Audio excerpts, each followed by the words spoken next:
Angkatan bersenjata Rusia merilis rekaman detik-detik drone peledaknya menghantam senjata Ukraina yang tengah digiring.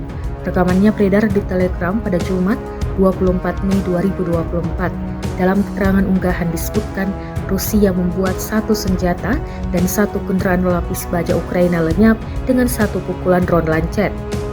Maka Rusia melancarkan serangan spektakuler drone peledak ke arah tentara Ukraina yang sedang menyeret senjata self-propelled yang rusak menggunakan kendaraan lapis bajanya, jelas militer Rusia.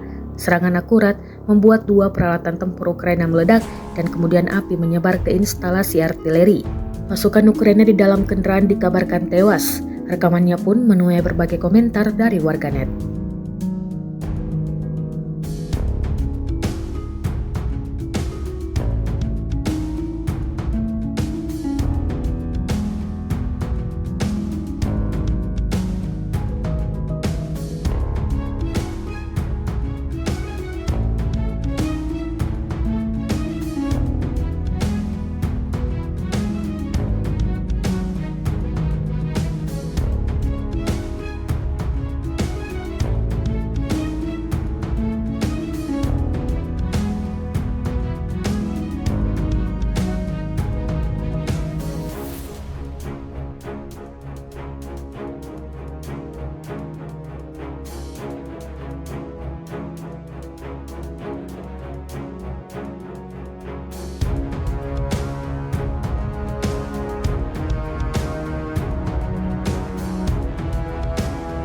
Download Tribun X sekarang, menghadirkan lokal menjadi Indonesia.